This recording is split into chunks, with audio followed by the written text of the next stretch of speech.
Muy buenos días a todos y bienvenidos a un vídeo más de Ciencias Sociales. Hoy vamos a arrancar con el arte románico. El arte románico es un estilo que surgió en la Europa occidental en la Baja Edad Media y que dura más o menos hasta el siglo XII. Este arte tiene su máximo exponente en la arquitectura, donde vemos el típico templo del románico, que es el que estamos viendo ahora mismo en pantalla. Se trata de iglesias, de centros de arquitectura religiosa de pequeño tamaño, la verdad es que se diferencian de las grandes catedrales y que tiene unas características arquitectónicas muy significativas que vamos a ver a continuación. Lo primero que vamos a ver y a poder analizar es el tamaño y los materiales. A simple vista podemos ver que no son edificaciones especialmente grandes, sino que observamos que en comparación con otros templos como las grandes catedrales son un poquito más pequeñas, sobre todo por las técnicas de construcción que tenían, dado que no podían hacer edificios sumamente altos porque el reparto del peso que hacían sobre las columnas era bastante complicado de llevar a cabo. Entonces utilizaban muros muy anchotes y la altitud de los templos pues no daba más de sí. Podemos ver templos de unos 15-20 metros de alto. Su parte más alta obviamente es la parte central, que ahora os contaré cómo se llama, y las torres laterales. Pero en general encontramos templos que, pues como podemos ver, no son excesivamente altos y que tenían muros muy anchos. Como podemos observar también, el material básico de construcción es la piedra. Se construía en piedra, en pilares de piedra. Y pues utilizaban rocas que tallaban en canteras y que luego posteriormente se trasladaba desde donde estuviera la piedra seleccionada hasta el lugar donde se iba a construir. Y allí pues empezaban a encajar estas piedras. Utilizaban también madera, no solo para hacer los andamios, sino también para hacer vigas, estructuras que permitieran sostener y articular los muros, pero generalmente es la piedra el material básico utilizado. Por eso ha llegado hasta nuestros días. La madera, al fin y al cabo, es un material que se pudre, es orgánico y que aguanta menos el paso del tiempo. Sin embargo, la piedra pues ha permitido que este edificio llegue a nuestros días. Nos vamos a centrar en las iglesias, en los edificios religiosos. Hay más ejemplos de románico, no solo en edificios religiosos, sino también en abadías, por ejemplo, o por ejemplo castillos. Podemos ver estos elementos de construcción, pero nos vamos a centrar en las iglesias como nuestra principal referencia. Lo que observamos en la fotografía es el interior de una iglesia con características arquitectónicas románicas. Al ser edificios de pequeño tamaño, pues obviamente no son muy altos en comparación con otras edificaciones posteriores, y sí que podemos ver que son lugares realmente oscuros, y es que al poseer muros anchos para soportar el techo, es decir, las naves, dejaban poco hueco para los ventanales y la entrada de luz. En ese caso la luz interior es muy pobre, se alumbraba en aquella época con antorchas y velas, y actualmente la luz eléctrica nos permite una iluminación y contemplar estos recintos con una mayor capacidad lumínica, pero en aquella época eran centros bastante oscuros, y esto no era una idea inocente, sino que se pretendía ser un centro de recogimiento, un espacio donde la oscuridad sosegara el alma. Y la zona más iluminada era la que permanecía al final de la sala, que es donde se encontraba el altar. Uno de los elementos que definen este arte románico es el arco de medio punto, que es el que podéis contemplar en la imagen. Se trata de un arco que es un semicírculo, técnicamente hablando, que es el cierre para las aberturas, puertas, accesos, incluso los pilares. Es un arco que permite repartir el peso en las paredes laterales, de tal forma que permite levantar el muro. Sin embargo, posteriormente surgirán nuevos tipos de arcos que permitan un mayor reparto, una mayor eficiencia. Pero este era el medio técnico que tenían en aquella época, y es el van a optar por esta fabricación, por este diseño para desarrollar los templos románicos, y vamos a encontrar este arco en todas las estructuras características del románico. Ya os digo, si viajáis por España, tenemos la suerte de que España es uno de los países con mayor cantidad de románico, vais a ver este arco en todas las iglesias románicas como el primer elemento que lo define. Lo vamos a encontrar en elementos como por ejemplo los pórticos, las entradas y accesos a las iglesias, como vemos en este caso en esta fotografía, con un poquito mayor de decoración, pero el semicírculo está claramente definido. Pero bueno, va a estar presente en numerosos aspectos, y gracias al país en el que estamos, en España, podemos ver numerosos ejemplos en toda la geografía española de arte románico, y este arco de medio punto va a estar presente en todas ellas. Fijaos con atención, ahora os pongo un par de ejemplos más, pero en las fotografías que veamos de todas las edificaciones románicas, este arco va a estar muy presente. Vamos a detenernos en esta imagen, a explicarla ampliamente porque merece la pena, y además porque va a ser muy ilustrativo en cuanto a la definición y características del arte románico.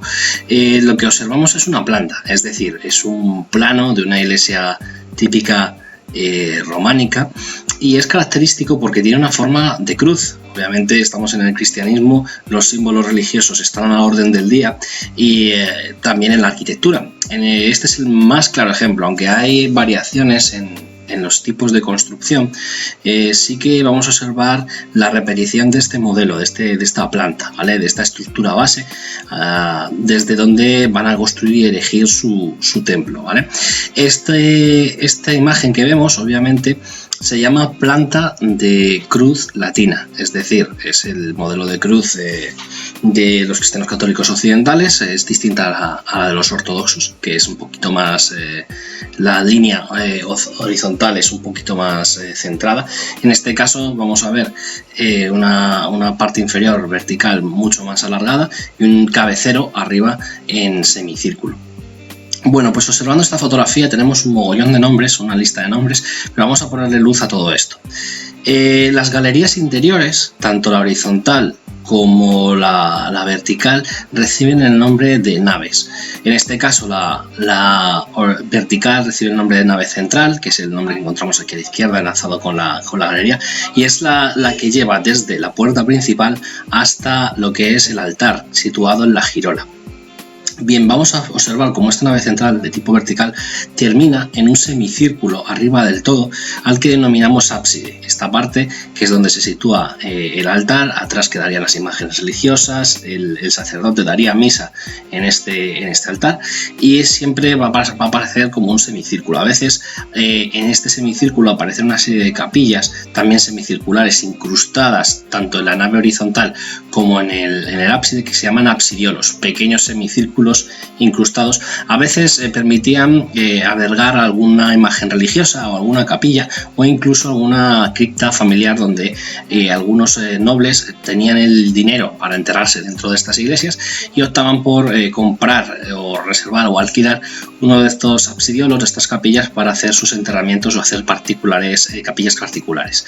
La parte central, donde se une la nave horizontal y donde se une la nave vertical, es el crucero. Es la parte esta cuadrada central, que es, bueno, pues es la parte más ancha de todas, más grande, y que justamente, si la comparamos con la imagen de la iglesia en tamaño y en proporción 3D, vamos a observar que coincidiría con la torre central, que tiene un nombre muy específico, ahora veremos. Y la nave horizontal, esta que cruza, se denominaría transepto. Observamos justamente junto a la nave central dos naves que rodean o que circunvalan esta nave central, que son las naves laterales, dos pequeñas galerías que recorren verticalmente la nave central, junto a la nave central, lo que es la estructura de la iglesia románica. Estos puntitos negros que vemos en el centro recorriendo la nave, pues corresponden a pilares, o sea, decir, columnas que estarían uniendo el suelo de la nave, la planta, con el techo, lo que viene a ser la techumbre. a la derecha sin perder la planta como referencia, y vamos a observar los elementos exteriores que caracterizan a este estilo arquitectónico. Vamos a empezar por la nave central, que es la que más llama nuestra atención y la que es más fácil de ver, y vamos a ver cómo esta nave central es incluso más alta que las naves laterales, que es la que pues van recorriendo junto a la nave central la estructura de la iglesia. Y bueno, pues podemos ver cómo se representan estos pilares de columnas que unen la base, la planta, con el tejado, y en este caso en la nave central vemos que estas columnas, estos pilares son mucho más elevados. Vale, vamos a empezar por un elemento central, que es justamente el que comentábamos antes, el crucero, y que coincide justamente en la parte de arriba con el cimborrio. Es esta torre central, que es la más grande en cuanto a proporción en anchura, que se sitúa justamente encima del crucero. Habitualmente este cimborrio, pues estaba rodeado de ventanales que permitían la entrada a la luz en la parte central de la iglesia, y que era un poco la fuente de iluminación, de luz natural de la estructura arquitectónica. Podemos ver el transepto, que es la galería que recorre horizontalmente la iglesia, que corresponde a esta nave horizontal, y podemos ver el ábside semicircular y los absidiolos que se incrustan en la cabecera de la iglesia. Si nos fijamos también en la parte inferior, en lo que es en la imagen de la derecha, la parte más a la derecha, dos torres que están a los laterales de la puerta de acceso principal, y podemos ver que estas torres a veces se utilizaban como campanarios simples para avisar a los creyentes cuando era la hora de la misa. En definitiva, esta es la estructura base de una iglesia románica, así que vamos a encontrar diversas alternativas, diversas estructuras, siempre con la intención de generar elementos arquitectónicos nuevos, pero en resumen esta es la iglesia tipo. ¿Vale? Vamos a encontrar diversas características. Habrá algunas iglesias que solo posean la nave central vertical y no posean el transepto, es decir, la nave horizontal. Habrá algunas iglesias que no cuenten con cimborrio, y todo esto va a responder a variaciones en el tiempo, evoluciones en la arquitectura, y también al estilo particular tanto de las personas que construyen, de los arquitectos, de los constructores, como de las personas que encargan la iglesia en su localidad, en su pueblo o en su ciudad.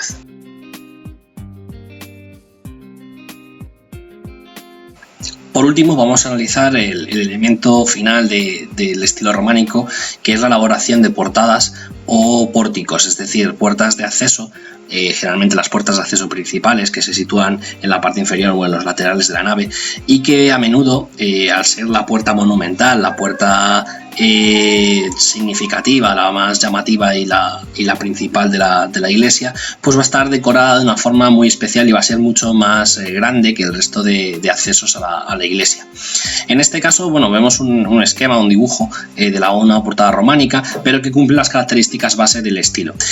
Vamos a empezar por la parte inferior, que es donde encontramos los dos, en este caso, dos accesos a la iglesia, y está dividido este acceso por un parteluz, que es la columna central, que pues divide el acceso en dos partes, ¿no? La parte de la derecha, la parte de izquierda, entrada o salida, o doble entrada dependiendo de la iglesia. Y esta columna, este parteluz a menudo estaba decorado con esculturas adosadas a la columna.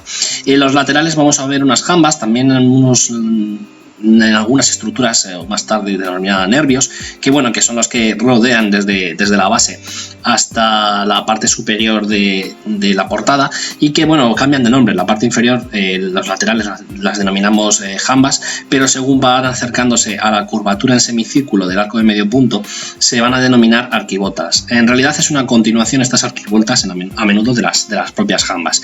Lo que más nos llama la atención, desde luego, de la portada románica es la parte central, ¿no? Que es el tímpano, es la parte que corresponde al interior del semicírculo, desde el parteluz hacia arriba hasta las arquivoltas, y que a menudo se aprovechaba para decoraciones escultóricas. En este caso vamos a ver una representación divina de Dios, que es el Pantocrátor, es el nombre que recibe, y en la parte inferior vamos a ver más esculturas de formas humanas. A menudo pueden ser ángeles, pero generalmente van a ser los apóstoles, en clara referencia a los símbolos religiosos que claramente marcan el estilo arquitectónico del momento. Entonces, pues en realidad lo podemos simplificar, y es una estructura estructura arquitectónica muy sencillita y que se aprovecha en este caso para decoración. Tenemos que decir algo de la decoración y de la pintura y de la escultura religiosa del románico, y básicamente es que es una escultura muy esquemática, con poca movilidad. Tiene poco que ver con las esculturas de Grecia, que tenían mucha más movilidad, estaban mucho más definidas, y esto tiene una clara finalidad, y es que la mayor parte de la gente, al menos un 98% de la población de la Edad Media, no sabía ni leer ni escribir. Entonces se utilizaban estas imágenes a modo de cómic como una finalidad pedagógica, ¿no? Gracias a estas imágenes podían enterarse de la historia de santos, podían enterarse de los episodios bíblicos que se querían transmitir. La gente no podía leer y escribir, no podía coger la Biblia, interpretarla y leer sus pasajes. Entonces, ¿qué se aprovechaba? Pues las imágenes religiosas de las iglesias para transmitir, de una forma visual, de una forma como un cómic, pero sin bocadillos, donde están los diálogos, pues representar estas escenas y poder formar a los creyentes en los episodios religiosos más relevantes.